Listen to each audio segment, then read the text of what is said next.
Assalamualaikum dan salam sejahtera semua pelajar cikgu. Saya Cikgu Fatimah dan hari ini kita akan bedah siasat tugasan UMT 2122 kamu tu. Anggap je ni macam sesi tutorial khas kita untuk faham betul-betul soalan-soalan kalkulus ni. Jom kita mula. Kupasan ni khas untuk semua pelajar cikgu di College Vocational Sandakan. Tak kisahlah, kamu dari teknologi kimpalan ke, elektrik atau otomotif. Cikgu pun dah tak sabar nak tunjukkan macam mana kita boleh selesaikan masalah ni satu persatu, langkah demi langkah. Kamu semua dah sedia ke? Baiklah, ini dia roadmap kita untuk hari ni. Mula-mula, kita tengok kenapa kalkulus ni penting dalam dunia sebenar. Lepas tu, kita terus tackle dua masalah utama. Satu, masalah pipe, macam mana nak cari kos paling murah. Dan kedua, kita akan jadi penyiasat, kaji pergerakan kereta Arif. Last kali, kita simpulkan semua sekali. Okey, jom kita masuk bahagian pertama. Sebelum kita pening-pening dengan formula dan nombor, kita kena faham dulu kenapa kita belajar benda ni semua. Apa gunanya dalam kerja kamu nanti? Cuba fikirkan soalan ni sekejap. Nanti bila dah kerja dalam bidang kejuruteraan atau automotif, kamu akan selalu jumpa cabaran macam ni. Macam mana nak jimatkan kos, macam mana nak dapatkan kecekapan paling tinggi. Di sinilah kalkulus datang sebagai superhero untuk bantu kita cari jawapan yang paling tepat. Sekarang, jom kita tengok soalan pertama dalam tugasan kamu.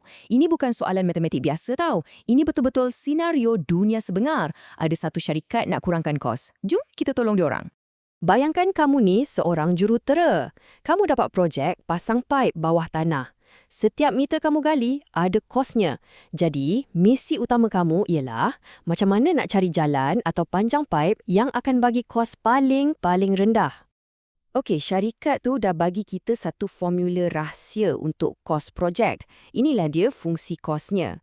X tu mewakili panjang paip, manakala Fx tu pula ialah jumlah kos dalam ringgit Malaysia. Jadi, tugas kita sekarang, cari nilai X yang akan buat Fx tu jadi sekecil yang mungkin. Jadi, macam mana kita nak cari nilai minimum daripada satu fungsi yang nampak rumit ni? Jawapannya ada pada satu konsep yang dipanggil titik pusingan. Dan alat paling power untuk cari titik ni, tak lain tak bukan, ialah pembezaan. Supaya kerja kita kemas dan teratur, kita akan ikut 4 langkah mudah ni. Mula-mula, kita bezakan fungsi kos. Lepas tu, kita samakan dengan sifar. Kemudian, kita uji sikit nak pastikan ia betul-betul titik minimum. Dan akhir sekali, kita kira kosnya. Nampak jelas kan? Jom kita buat satu-satu. Langkah pertama, kita cari F prime X atau terbitan pertama. Ingat lagi petua kuasa? Untuk 5x3, kita bawa kuasa 3 tu darab dengan 5. Dapat 15. Lepas tu, kuasa tu tolak 1.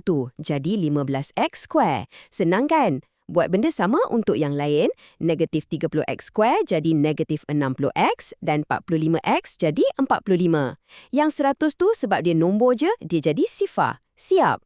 Langkah kedua, kita ambil jawapan tadi tu dan samakan dengan sifar. Kenapa?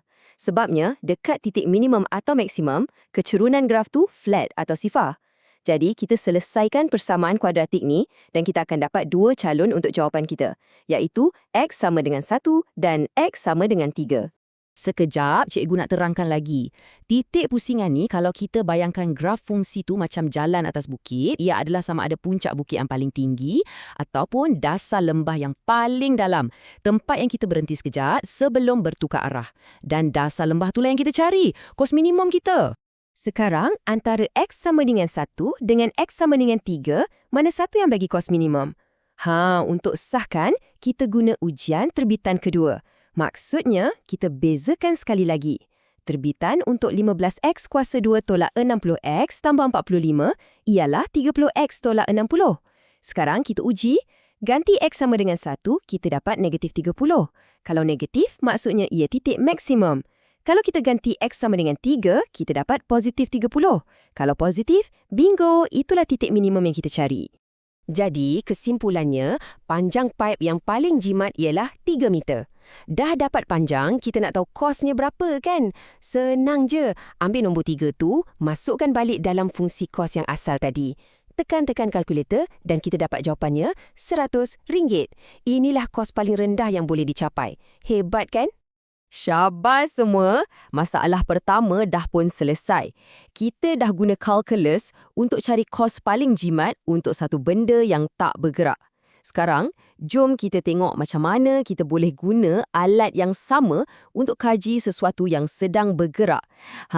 Pelajar otomotif, yang ni memang khas untuk kamu. Cuba bayangkan Arif tengah syok pandu kereta dia. Setiap saat, kedudukan kereta dia berubah. Pergerakan kereta dia ni sebenarnya boleh digambarkan dengan satu fungsi matematik. Dan dengan kalkulus, kita boleh tahu macam-macam pasal pergerakan dia. Sebelum kita siasat pergerakan kereta Arif, kita kena kenal dulu 3 serangkai yang paling penting dalam bab pergerakan ni. Mereka ialah sesaran, hal laju dan pecutan. Tiga-tiga ni macam adik-beradik yang berkait rapat antara satu sama lain melalui pembezaan. Jadual ni tunjukkan hubungan mereka dengan jelas. Okey, sesaran atau S tu ialah kedudukan.